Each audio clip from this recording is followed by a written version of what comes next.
कहानी की शुरुआत में हम कपल को देखते हैं जिनमें से हस्बैंड का नाम था मैक और वाइफ का नाम था रिचर्ड, जो कि प्रेग्नेंट थी। यहाँ पर वह लोग एक दूसरे के साथ टाइम स्पेंड करने के लिए कोई अच्छी जगह पर जा रहे थे।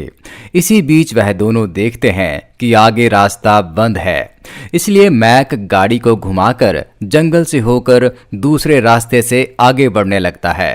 तभी रास्ते में टूटी हुई नाव को देखकर उसका ध्यान भटक जाता है और उसकी कार एक पेड़ में जाकर टकरा जाती है, जिससे उन दोनों को तो कुछ भी नहीं होता, पर उनकी कार पूरी तरीके से खराब हो जाती है, जिस वजह से वह दोनों फैसला करते हैं कि वह तो पैदल ही मदद लाने के लिए आगे जाएंगे। इसलिए जंगल के रास्ते से होकर आगे बढ़ने लगते हैं। पर रिजेट प्रेग्नेंट थी, इसलिए उसे चलने में काफी दिक्कत हो रही थी, जिस वजह से मैक एक पेड़ के ऊपर चढ़कर किसी तरीके से फोन के सिग्नल को पकड़ने की कोशिश करता है। लेकिन वहां पर उसे सिग्नल तो नहीं मिलता, पर थोड़ी दूरी पर उसे एक फार्म नजर आता है। इसलिए रिजेट को लेकर उस फार्म की तरफ जाने लगता है ताकि उसे वहां से कुछ मदद मिल सके।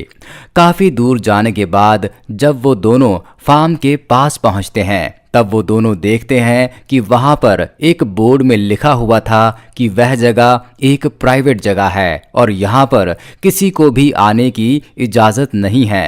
अब इस वार्निंग को पढ़ने के बावजूद भी मैक रिचर्ड को लेकर उसके अंदर जाता है, क्योंकि रिचर्ड की तबीयत काफी खराब हो रही थी। थोड़ी देर में बॉब नाम का एक आदमी कार लेकर वहां पर आ जाता है और वह मैक के साथ काफी बदतमीजी से बात करने लगता है। लेकिन जब रिचल को प्रेग्नेंट हालत में देखता है, तभी उसके साथ काफी लाइटली बात करता है और उससे पूछता है कि तुम्हारे पेट में जो बच्चा है वह लड़का है या लड़की, जिसके जवाब में रिचल उससे कहती है कि उसके पेट में जो बच्चा है वह लड़का है। अब उस आदमी के इस बदलते बिहेवियर से मैक को काफी अजीब लगता है, पर मजबूरी के चलते वह रिचल को लेकर उस आदमी के साथ उसके घर जाने लगता है। रास्ते से होकर जब वह लोग जा रहे थे, तभी रिचल एक लड़की को देख पाती है। लेकिन जब वह मैक को इसके बारे में बताती है, तभी मैक देखता है कि वहां पर तो कोई भी नहीं था। और इसके बाद वह लोग बॉब के घर पहुंचते हैं, जहां पर बॉब की बीवी एग्नेस और उसके दो बेटे लीव और डेविड उन दोनों का काफी अच्छे तरीके से अपने घर में स्वागत करते हैं। एग्नेस मैक और रिचल को लेकर घर के अंदर जाती है और उन्हें अपना कमरा दिखाकर कहती है कि कल सुबह तक मदद आ जाएगी, जिसके बाद वह लंच रेडी करने के लिए वहां से चली जाती है। इधर उसके जाते ही रिचल मैक से कहती है कि इस फैमिली का बिहेवियर काफी अजीब है।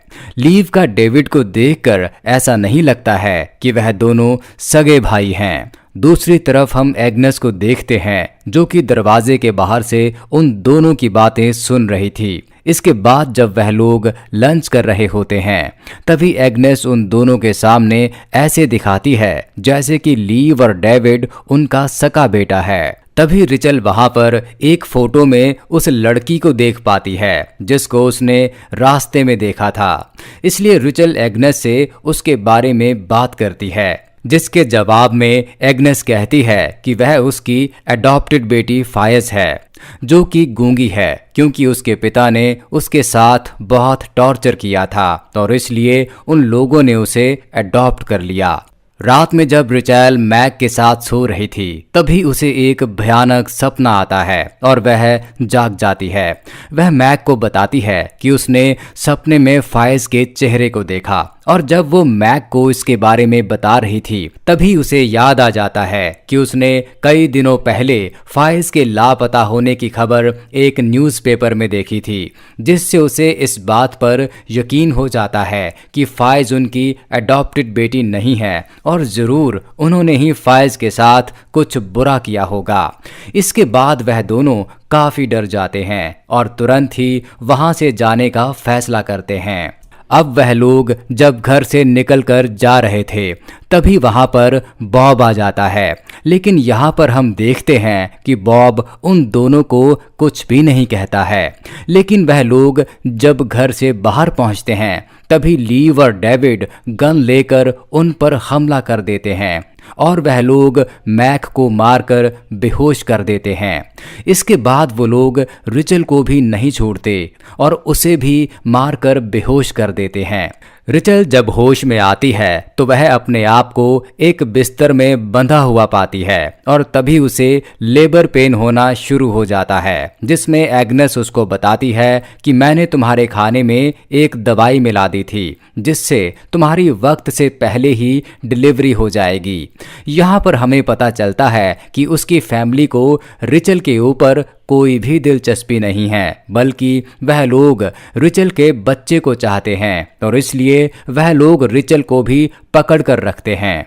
दरअसल ये एक पागल फैमिली है और यह लोग बच्चे के लिए ऐसे ही प्रेग्नेंट औरतों को पकड़कर उनके पास से बच्चे को छीन लेते हैं। साथ ही साथ हमें यह भी पता चलता है कि डेविड और ली भी उनका सगा बेटा नहीं है और उन दोनों को भी उन लोगों ने ऐसे ही उसकी माँ से छीन लिया था। पर वह दोनों अभी बॉब और एग्नेस की हर बात मानते हैं। इधर वह दोनों जब मैक की बॉडी को ठिकाने लगा रहे थे तभी उन्हें मैक का कपड़ा अच्छा लगता है और वह लोग उसके कपड़े को उतार लेते हैं।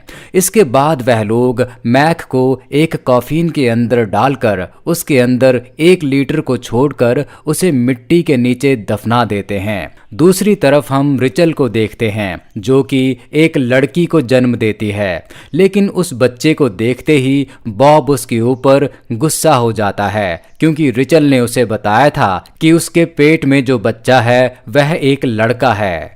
खैर अब एग्नेस उस बच्चे को अपने पास रख लेती है, जिस वजह से अपने बच्चे से दूर होकर रिचल को काफ़ी बुरा लगता है और वहाँ से फ्री होने की कोशिश करती है।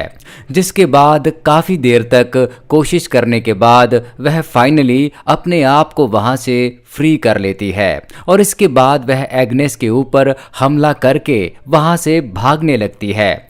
लेकिन तभी वहाँ पर बॉब और उसके 2 बेटे आकर रिचल को पकड़ लेते हैं और इसके बाद वह लोग रिचल को बाहर साइड में ले जाकर बांध देते हैं क्योंकि अब उन्हें रिचल की ज़्यादा ज़रूरत नहीं थी और वह लोग बस रिचल को उस बच्चे को दूध पिलाने के लिए ही जिंदा रखते थे। इसलिए जब भी उस बच्चे को भूख लगती थी वह लोग रिचल के साथ जोर ज़बरदस्ती करके उस बच्चे को दूध पिलाते थे। साथ ही साथ वह लोग रिचल को एक जंजीर से बांध कर रखे हुए थे और कुछ ही समय पहले ही रिचल ने बच्चे को जन्म दिया था, इसलिए धीरे धीरे कमज़ोर होकर वहीं पर ही बेहोश हो जाती थी। दूसरी तरफ हम मैक को देखते हैं जो कि होश में आता है और वह देखता है कि वह काफिन के अंदर बंद है जो कि मिट्टी के काफी नीचे गड़ा हुआ है। काफी देर तक वह उस कॉफिन से निकलने की कोशिश करता है और सुबह होते होते वह किसी तरीके से उस कॉफिन से बाहर निकल जाता है। इसके बाद वह उसी हालत में बिना कपड़ों में जंगल में भागने लगता है और तभी उसे कुछ लोगों की बात करने की आवाज़ सुनाई देती है और वह उस आवाज़ को फॉलो करके उनके पास पहुंच जाता है। वह लोग 2 आदमी थे जो कि उस जंगल में घूमने के लिए आए थे। इधर मैक जब उन्हें अपनी प्रॉब्लम के बारे में बताता है तभी वह लोग सोचते हैं कि मैक शायद पागल है, इसलिए वो लोग मैक की बातों को ज़्यादा सीरियस नहीं लेते, जिस वजह से मैक को उनके ऊपर काफ़ी गुस्सा आता है और वह दोनों के ऊपर हमला करके उन्हें एक पेड़ में बांध देता है। इसके बाद में उनमें से एक आदमी के कपड़े को पहनकर वहां से चला जाता है, लेकिन जाते जाते वह उन्हें एक चाकू देकर जाता है ताकि वह लोग वहां से फ्री हो सकें। इधर रिचल जब होश में आती है तभी अपने सामने फाइज को देख पाती है और वह उससे मदद मांगती है, लेकिन फिर से उसकी मदद किए बिना ही वहां से चली जाती है। थोड़ी देर बाद लीव और डेविड रिचल के पास आते हैं और उसके साथ ज़बरदस्ती करने की कोशिश करते हैं, लेकिन दूसरी तरफ हम देखते हैं कि मैक भी वहां पर आ चुका था और वहां पर पहुंचकर फाइज को देखता है जो कि मैक को देखकर उसे सेट की तरफ इशारा करती है, जिससे मैक समझ जाता है कि रिचल सेट के अंदर है, जिस वजह से मैक उस सेट के अंदर जाकर लीव और डेविड के ऊपर हमला करके उन्हें जान से मार डालता है।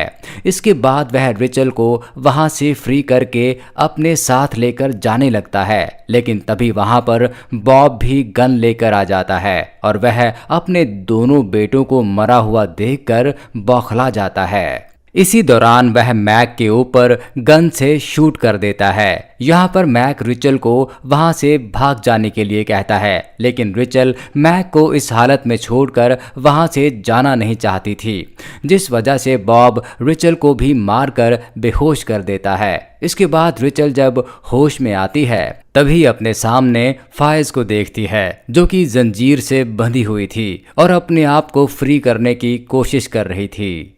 रिचल उससे मदद मांगती है और वह दोनों किसी तरीके से उस दीवार को तोड़कर वहां से निकल जाते हैं। अब रिचल घर के अंदर जाती है और अपने बच्चे को ढूंढने लगती है। दूसरी तरफ हम बॉब और एग्नेस को देखते हैं, जो कि अपने मरे हुए बेटे को दफन कर रहे थे।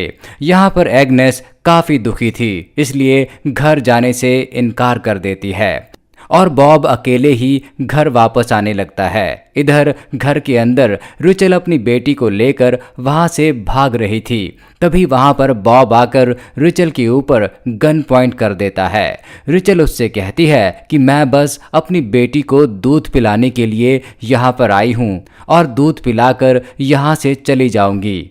जिसके बाद बॉब अपनी गन को नीचे रख देता है और तभी रिचल उसके ऊपर एक चाकू से हमला करती है और उसे जान से मार डालती है। अब रिचल बॉब के फ़ोन को लेकर पुलिस को कॉल करती है, लेकिन वह पुलिस को यह नहीं बता पाती है कि वह अभी कहाँ पर है, क्योंकि उसे उस जगह के बारे में कुछ भी पता नहीं था। दूसरी तरफ एग्नेस भी घर पर वापस आ गई थी और वह सेट के दरवाजे को खुला देखकर समझ जाती है कि रिचल ज़रूर घर के अंदर ही होगी, इसलिए वह गन को लेकर घर के अंदर जाने की बजाय घर के चारों तरफ घूमने लगती है।